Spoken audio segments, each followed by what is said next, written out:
is globalising, of course, and increasingly becoming more complicated. And so asking how retailers should keep track of the trends that are reshaping the industry, as well as a new class of global competitor. And these competitors could disrupt the business or disrupt the market. So we're asking about the implications of a world where changes are accelerating every year. And I'm delighted to introduce you to Spencer Fung, who's the Group CEO of Fung, who's going to take a look at the future. It's here, it's global, it's complex. He's going to explain why.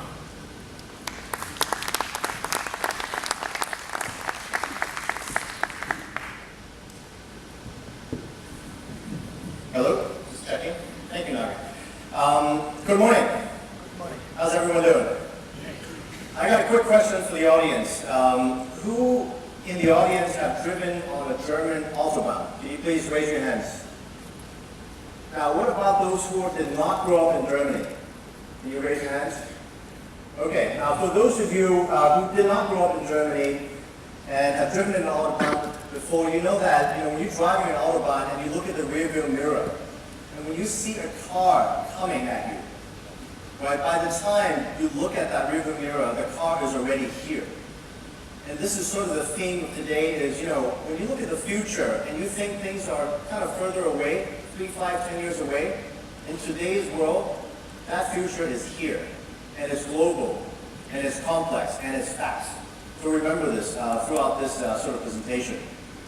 So quick introduction, my name is Spencer Fung. I'm the Group CEO of Fung. I started my career as an accountant. Don't laugh. I was a CPA.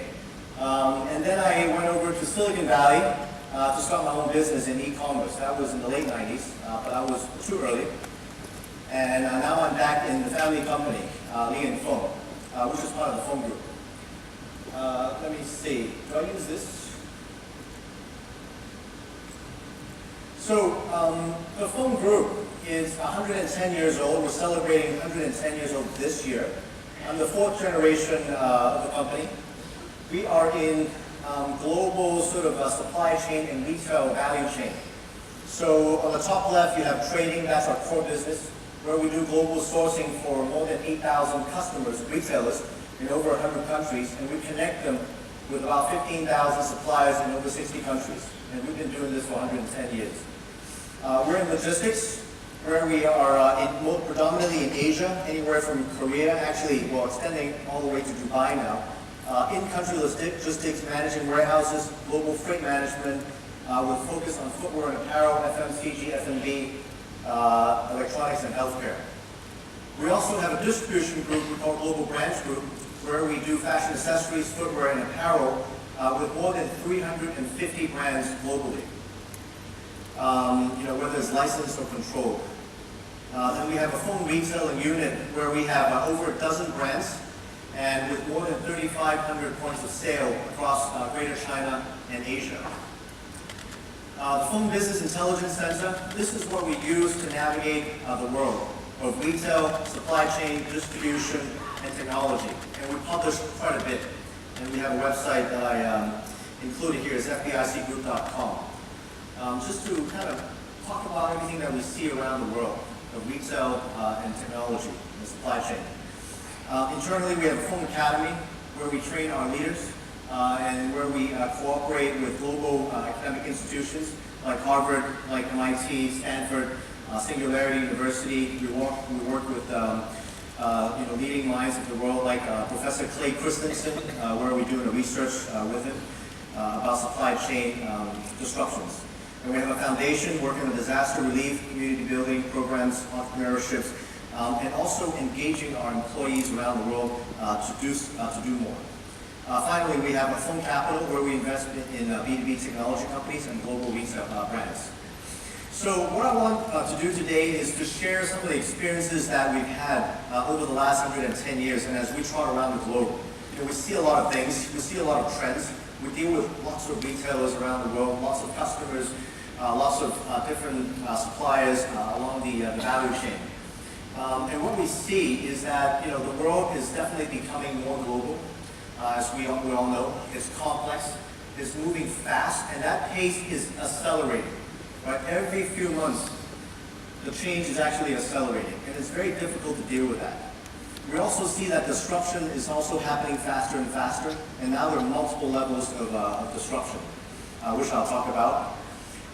And finally, the speed at which these disruption is accelerating. So what can you do about it as an organization?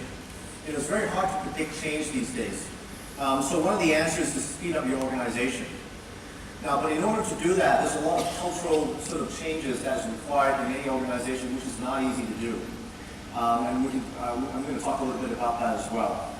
So let's start with what we see around the world along the retail value chain and supply chain. On the whole sort of value chain, let's start with the consumers. We all know that the consumers today are very different than the ones that we have from before. They are more digital savvy. They're more millennials. They're on their mobile all the time. They don't have the same loyalty to brands that people used to. They are discovering products, in a variety of ways, in a multi-channel, omni-channel way. They're looking for, consumers I think today are looking for something very different than what retailers used to provide. I think gone are the days, when consumers just will, buy another pair of jeans and a shirt, every few months. But they're not doing that anymore. They're looking for excitement in the products. They're looking for, things like iPhone, things that you see in Kickstarters, wearables, Internet of Things, IoT products, that have completely changed. They have money in the pocket, but they're not spending the money in the traditional sort of way. And that continues to shift very quickly, especially with the younger generation. Then you have the retailers who are changing a lot as well. What we're seeing around the world is that retailers all around the world is getting affected by many factors. The environment has become so promotional globally. Everyone is getting hit on the top line, on the margin. Everyone is struggling to find the right product to delight the customers. Mall traffic is down, foot traffic is down in the stores. People have too many stores. They have to sort of retool that. They're getting into omni-channel. There's a lot of changes that is happening in the retail side. Then you move down to the supply chain. That's what we do a lot of. And we see the supply chain continuing to change, and that change is also accelerating. In fact, the supply chain has been sort of shifting for a few decades now. With the multi-fiber agreement, governing the soft goods production, that has, that slapped quota into different countries and created an unlevel playing field. And, even with the WTO and China getting to WPO and the quota going away, we see that level playing field continue to be unlevel with a proliferation of free trade agreements. In our world, where we manage, production in over 60 countries, we see more than 400 free trade agreements right now. This is the level of sort of complexity that is. And every free trade agreement, of course, creates an unlevel playing field, whether it's bilateral or regional, things like TPP. And if you look at the whole sort of a supply chain world, the biggest juggernaut there, of course, is China. China has gone through an immense amount of change in the last couple of years. On the production side, in the last 12 5-year plan, of course, there was a stipulation of minimum wage increase of 13.5% every year.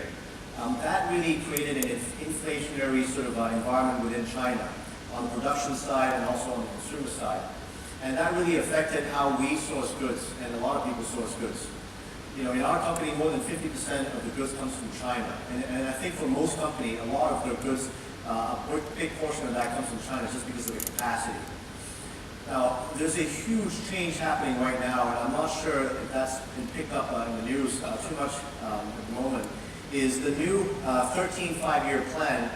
If you look at the minimum wage sort of policy, there is no national minimum wage policy anymore. The government is allowing each province to decide what to do with minimum wage. So there's no minimum. And right after they came up with this new policy, the biggest production province, which is Guangdong province, immediately announced that the minimum wage will be frozen for 2 years. That's a huge has a huge profound effect on the entire world of sourcing and for all retailers. If you're buying from China, if you were thinking that wages will go up and up and up forever, and started moving production, let's say, to nearby countries and other countries, you got to rethink again. Right? The largest production country in the world is about to be freezing the minimum wage for a few years. Right? That's a huge, profound effect. So we see all these changes happening along the retail value chain and the supply chain. Now, from all the changes, from all the things that we're observing, what we're noticing is that everything is becoming much more global. For retailers who used to compete, let's say in the US, let me take for an example, they used to compete with companies across the street in the same shopping mall. They can see these competitors. Right? Then the e-commerce guys came. Let's say the US e-commerce guy came. And then sort of, things, the sphere of competition became a little bit bigger. On another, level, a lot of the international guys started to come into the US, with fast fashion, with sort of off-price, started competing with these guys. But then what we're seeing now is that you have international e-commerce companies using cross-border e-logistics, border-free, border blue, and so on, to get into these, the U.S. market. And so, competition today, is truly global. Right? If you're a retailer in any country, you cannot ignore what's happening around the world. Right? Because everything is becoming more global, and people are eating your lunch, if you will. They're taking small bites in your business, which you may not notice, but that would accelerate. Right? That would become bigger and bigger. We're also seeing that things like innovation is becoming truly global. A lot of innovation used to come from where I used to live in Silicon Valley, but now we're seeing innovation is coming from everywhere. Right? Silicon Valley is sort of a lot of software, tech. Then you have New York, where fashion is meeting tech. London, Israel, India, China. So innovation is coming from all over the world. Now, on top of that, you're also seeing a proliferation of young entrepreneurs who are able now to start companies at a very low cost. It only costs a few $1,000s now to start a new company and be disruptive. Right, because of the advent of mobile, because of cloud computing, being able to rent your infrastructure as you go along. There's a lot of things that are, a lot of innovation coming from all around the world. If you go to Kickstarter and Indiegogo, you see that the entrepreneurs are coming from all over the world. Right? It's not just limited to Silicon Valley. So everything is becoming more global. And as we look at this world becoming more global, our advice to our customers is that, it doesn't matter where you're based, where you think your competition are, you have to at least know what's happening around the world. Now, you can make a strategy and say you decide not to go global, but you cannot ignore what's happening around the world. I'm not going to name any names, but, when Alibaba went public last year, I had some retail customer who had never heard of Alibaba. Right? Think about that. When Primark went into the US, I also had customers who have never heard of Primark. Who's Primark? Right? You cannot ignore these differences. And on the left-hand side here, on the right-hand side here in the chart in the middle, FBIC, the Fung Business Intelligence Center, this is the tool that we use to educate our own staff about what's happening around the world. Right? They focus on global retail and technology and supply chain. Right? We may not be in every corner around the world, but the research center actually educates us and also our customers what's happening all around the world. So we have to know. I think as CEOs, everybody has to know what's happening. You don't have to do everything, but you have to know. I think that's a minimum. Now, on top of everything being global, we also see that the whole world is becoming much more complex. With the consumers changing, with the retail landscape changing, with the global competition, with all the geopolitical disturbances that you have around the countries, all over the world, with the currency changes. Generally there's an information overload. It's a very complex world out there. A couple of days ago, I read an article on Bloomberg talking about a couple of banks, and the CEOs basically commenting on huge disasters that happened in certain parts of the organization. And the answers that the CEOs gave was, I've got tens of thousands of staff around the world. I can't monitor everything that's going on. Now that's true in a sense, but this is the world that we're playing in today. It's so global, it's so complex, there's so much information of overload, you have to find a way to actually decipher that. Now obviously, I think companies who try to do everything themselves definitely have a problem. They really have to think about who to partner with in different, different parts of the value chain in order to manage everything globally. You cannot do everything yourself. I'm giving a 5-minute warning now, so I got to speed up. Okay. Actually, one of the main topic of this presentation is to speed up. Okay, so on top of all this complexity, we see that changes are happening faster and faster and faster, and they're accelerating. Every few months, we see that changes are accelerating. Gone are the days when you can make a 3-year, 5-year plan and decide on a set of scenarios and expect it to be the same.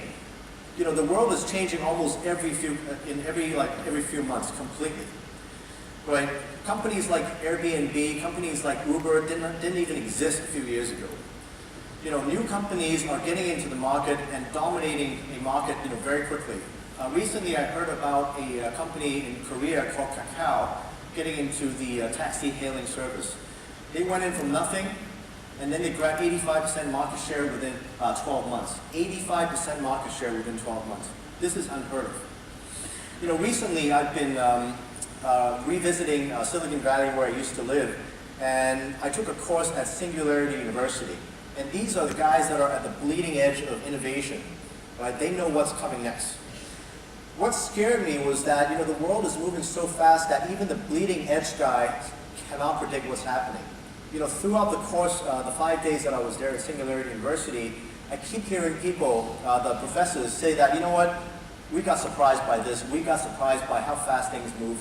And I'm thinking to myself, if you, being in Silicon Valley at the bleeding edge of innovation, cannot predict what's happening, how am I going to do it? Right? This is how fast things are moving today. Right? Going back to that Autobahn example, if you see a car in the rearview mirror, it's already here.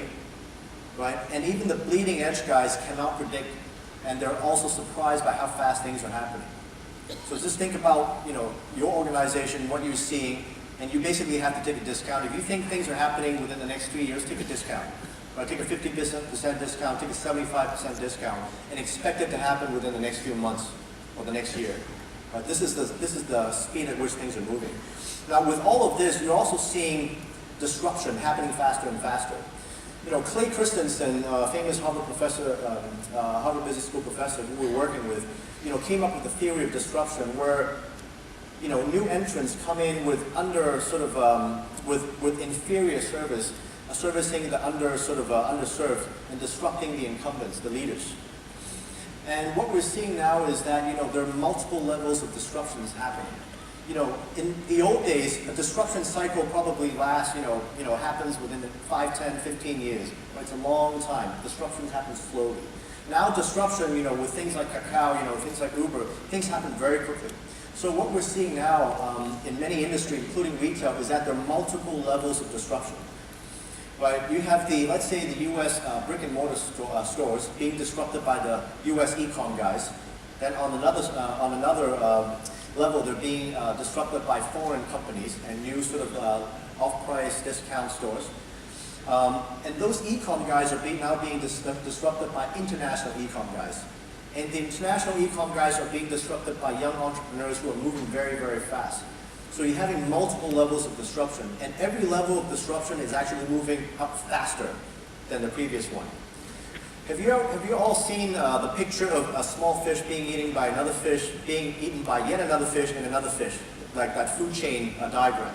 That's what we're seeing. There's one fish here being eaten by another fish, and there are 2, 3 other fishes eating the other fishes. So that's what we're seeing, in the disruption area. And we also realize that once an industry is digitized, the disruption happens a lot faster. Because when you digitize, you can use computing power to figure out new algorithms to actually serve the consumers and do things differently. And we're seeing that right now. I think retail, on the consumer side, retail is being digitized. On the supply chain side, a little bit less. But the whole industry is trying to digitize, and there's going to be a lot more disruptions. Now, in order to deal with all of these disruptions and changes, it's not easy. My staff always ask me, there's so many changes happening around the world. What can we do about it? The short answer is I don't know what's going to be disruptive, tomorrow. Nobody can predict what's going to happen tomorrow. But one thing you can do for your organization is increase the speed of your organization. Right, we're using methodologies like rapid prototyping, rapid experimentation, and speed to market in order to deal with that. Rapid prototyping basically is teaching, sort of like corporations how to move fast like a startup, like what Neela was saying. We're all used to a rhythm in this world where things happen monthly, quarterly, where projects usually last for 6, 12, 18 months. Can you imagine reducing a project that is 6 months long to hours? Can you imagine that? But that's the kind of speed we're trying to do in our company now. How do you work like a startup and make month-long projects into hours? How do you rapidly experiment? We have something called the Explorium in Shanghai, where we're partnering with IBM to really explore different O2O, online to offline technologies. Failing fast, right? Trying something very quickly and then moving on to the next. So that's what we're doing. And then speed to market in our industry is basically where from ordering